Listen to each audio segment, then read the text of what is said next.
Hi and welcome to RC Copterlove.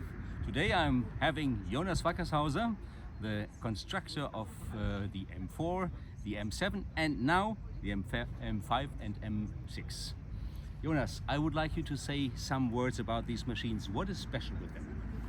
Well, these machines are the combination of 15 years of RC helicopter experience with me, as well as the experience from M4, M7 and some other projects. And they're basically a blend of the best aspects of both helicopters. Okay. And can you explain us the differences between the M5 and the M6 and what you can do with these machines?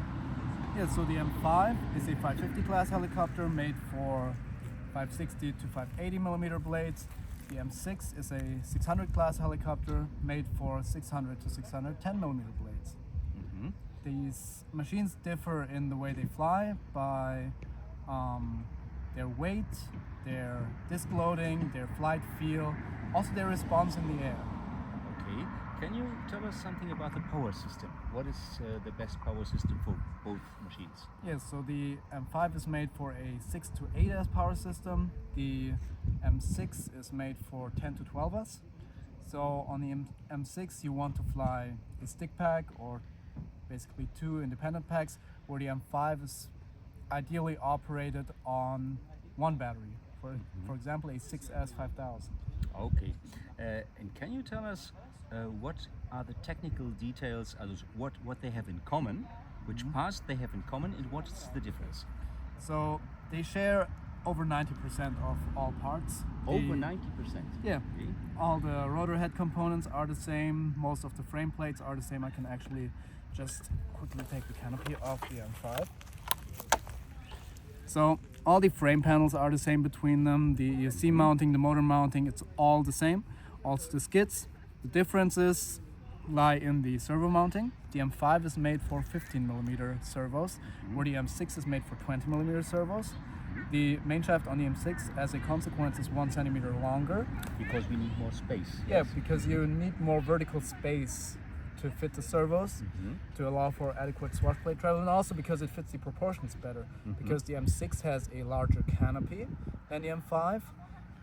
If I just put them side by side, you can maybe spot the difference. The M6 canopy is quite a bit taller, so you can fit larger motors under it. Okay. And in the tail, it's only the boom, the belt, and the push rod that are different. All the tail mechanics are exactly the same between the models. Okay. It's just a matter of making the boom longer, so you can Okay. fit the longer blades. So theoretically, if somebody decides first for the OMPHOBBY M5 and thinks, okay, maybe I would like to go a little bit bigger, it's no big problem, no big deal to upgrade this model or to change this model to an M6. Yeah. Just the canopy, the longer tail boom, the main shaft, Servo mounting.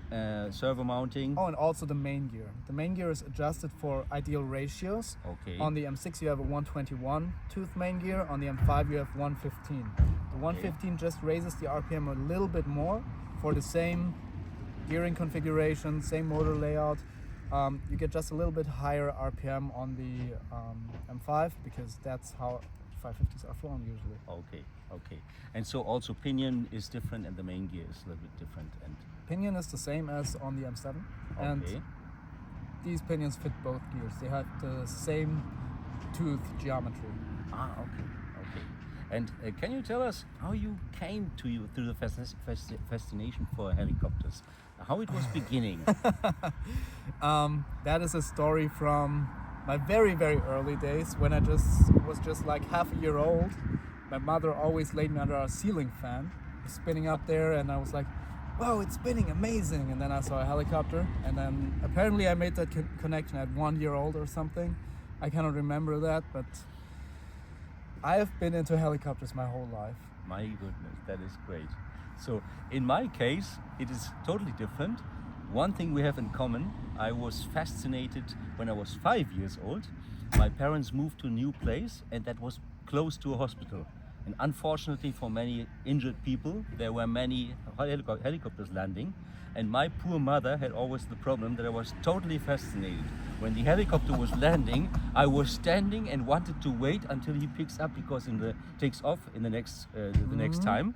And this took sometimes half an hour, and I was not leaving the place. I was crying, shouting, and everything. And from this day, I was always riding by bicycle. But I mean, I'm now 64, so it lasted a long time until I finally began to fly helicopters by myself. Yeah. But as you see, it's never too late. Yeah, you're doing really well. Thank you very much. And this from you, you know what you're talking about. Thank you, Jonas, for this interview. Thank you, It Matthias, is for very having me. spontaneous. We are sitting on the grass because on the Rotor Live there's still a lot of noise going on. People are packing their things. Yeah, we're literally by the parking lot over there. By the parking lot, there are the cars standing. So Jonas was so nice to sit with me on the grass and to make this thing totally spontaneous. So the next you will see, that will be another video from Rotor Live, so some impressions, and then of course the video when I get my M5, Your my very own M5. my very own M5 constructed by this gentleman. And that was for today on Rotor Live. We are on the last day. We are going home now. A little bit of relaxing, I think. You wanted to go to South America to not have internet for a month? Do you still have the plan? It feels like it. I need a break. So Okay. if you see this and I'm not available anywhere, don't blame me. I'm literally at my limit with all of this. Getting these things out has been a ton of work, like Yes. a ton of work. The last 4, 5, 6 weeks were chaos. Yes, Chaos in my I life. can imagine. So you deserve a break, and Thank you. especially for this, I thank you that you were willing with your last power to make this interview My possible. last power, my last bits. Last power. Okay. So see you again on RC Copterlove, and thanks for watching, and stay tuned. Bye bye. Thank Bye bye. you. Thank you.